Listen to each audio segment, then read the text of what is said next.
En prélude au 16 juin, la journée de l'enfant africain, l'UNICEF, dans un rapport publié, appelle les gouvernements africains à plus investir dans l'éducation. Entre l'insécurité et l'insuffisance du stock d'engrais, la campagne agricole risque d'être menacée à Badjangara. Éric Sekouchel n'est plus le sélectionneur des Aigles du Mali. Plus de précisions en fin de journal dans la chronique sport avec Mohamed Kenouvi. Nous sommes vendredi 14 juin 2024. Mesdames et messieurs, bonsoir. Merci de votre constante fidélité au programme de TM1. À 3 jours de la célébration de la journée de l'enfant africain le 16 juin, l'UNICEF a rendu public un nouveau rapport sur le financement de l'éducation en Afrique. Celui-ci dénote que la plupart des pays africains ne remplissent pas leurs engagements d'allouer 20% de leur budget national à l'éducation. Aminata Keïta. Selon le Fonds des Nations Unies pour l'enfance, UNICEF, le financement de l'éducation est un problème majeur sur le continent africain, caractérisé par des écoles sous-financées, des classes surchargées et des enseignants en nombre insuffisant ou n'ayant pas la formation et les compétences adéquates. Dans un communiqué de presse rendu public hier en marge de la célébration de la journée de l'enfant africain, le Fonds onusien s'est alarmé sur le fait que sur 49 pays africains, ce sont seulement 9 qui ont consacré 20% ou plus de leurs dépenses publiques à l'éducation, comme le recommande le cadre d'action pour les objectifs de développement durable pour l'éducation. 24 se sont engagés à consacrer au moins 15% de leur budget national à l'éducation et 6 pays y ont consacré moins de 10% de leur budget. En termes de chiffres, l'UNICEF estime que 4 enfants sur 5 âgés de 10 ans sont incapables de lire et de comprendre une histoire simple en Afrique. Pour Etleva Kadili, directrice régionale de l'UNICEF pour l'Afrique de l'Est et australe, je cite, « Pour éviter une catastrophe en matière de développement en Afrique, nous devons de toute urgence assister à une révolution continentale où les engagements se traduisent par des actions concrètes. » Fin de citation. Plus loin, le directeur régional de l'UNICEF pour l'Afrique de l'Ouest et du Centre, Gilles Fagninou, plus de 100 millions d'enfants en âge de fréquenter l'école primaire et secondaire ne sont pas scolarisés en Afrique. La journée de l'enfant africain, célébrée le 16 juin de chaque année depuis 1991, a été initiée par l'Organisation de l'Unité africaine, aujourd'hui Union africaine.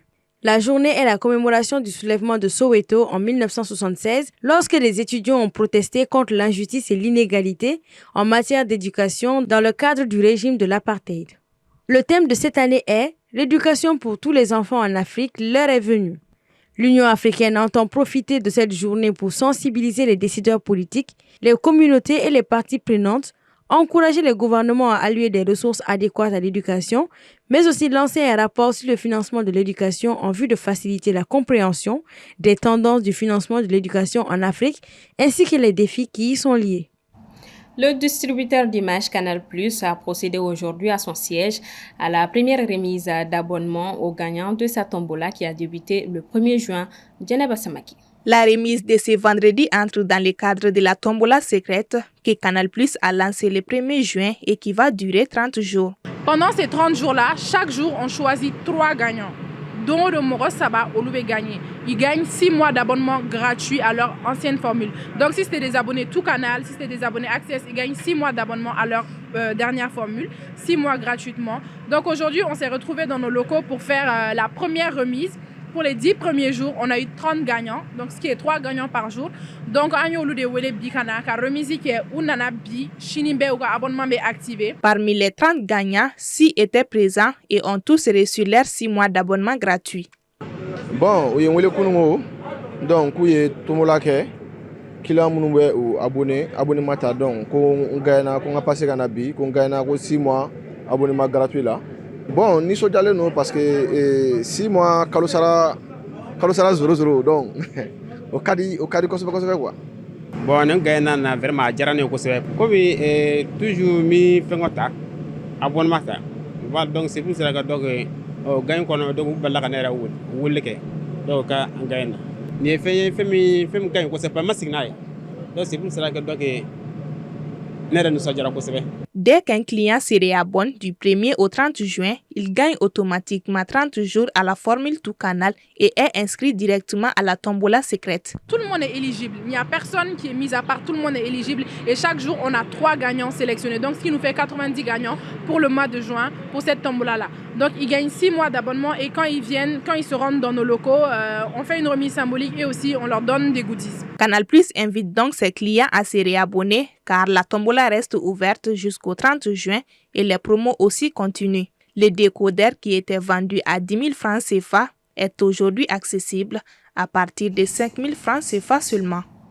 Les agriculteurs de la région de Badiangara ont entamé depuis le mois de mai dernier les préparatifs de la campagne agricole 2024-2025. Si dans certaines localités, les paysans n'ont pas encore cultivé à cause de l'insécurité, d'autres dénoncent l'insuffisance du stock d'engrais subventionnés. Paul Yapinguisson. De nombreux agriculteurs de Badiangara se disent pessimistes concernant la réussite de la campagne agricole dans la région. Les principales causes sont l'insécurité et la rareté des pluies. La campagne d'abord à son début, elle a connu un démarrage précoce par rapport à la présence dans certaines localités. Mais jusqu'ici, le démarrage est timide parce que les pluies jusqu'à présent elles sont faibles, irrégulières et mal réparties dans le temps et dans l'espace. Sur les 8 sous-secteurs, seul un sous-secteur vraiment est en avance, qui sont vraiment au niveau d'entretien culturel. Ailleurs, les semis se poursuivent en fonction de l'humidité contenue dans les sols. Si les responsables de l'agriculture de la région disent avoir pris toutes les dispositions pour une bonne campagne agricole, ils déplorent comme les agriculteurs l'insuffisance des intrants agricoles subventionnés. Ça ne peut pas couvrir toute la région. Malgré nos demandes d'intention, sur les 4 000, 5 000 tonnes que nous demandons, à peine nous avons 1 000 tonnes. Donc vous comprenez déjà que les demandes ne sont pas satisfaisantes. Mohamed Oudzeini, chef sous-secteur de l'agriculture de Bandiagara, regrette de son côté le libéralisme au niveau des intrants agricoles vendus sur le marché, dont beaucoup ne respectent pas les normes et sont un danger pour les agriculteurs. Mais ce que nous constatons, malheureusement, il y a un libéralisme commercial, toutes sortes de produits rentrent, il n'y a pas une maîtrise. Bon, ils ne passent pas par les agences, c'est vraiment à l'État ou bien de bien contrôler nos frontières ou bien faire vraiment interdire certains produits sur le marché. Dans la région de Bandiagara, la campagne agricole 2024-2025 risque d'être compromise à cause de l'insécurité qui demeure, faisant de nombreux morts et de déplacés. Pour les populations de ces villages qui vivent majoritairement de la terre, il lance un cri de cœur aux autorités de la transition afin de prévenir une crise alimentaire. Au Niger, le président Mohamed Bazoum, renversé par un régime militaire en juillet 2023, pourrait prochainement être jugé. La justice de son pays a levé ce vendredi son immunité présidentielle, ouvrant la voie à un procès. La déclaration a été faite par Abdou Galadima, président de la plus haute juridiction du Niger, créée en novembre 2023 par le régime militaire. Les autorités de Niamey accusent le président renversé de complot d'attentat à la sécurité et l'autorité de l'État, crimes de trahison, faits présumés d'apologie du terrorisme et de financement du terrorisme. Ses avocats dénoncent l'avènement de l'arbitraire. En sport, le sélectionneur des Aigles du Mali, Éric Sékouchel, a été limogé ce jeudi 13 juin après une réunion du comité exécutif de la Fédération malienne de football. On en sait plus avec Assetoumani Koulibaly. Il aura tenu 2 ans.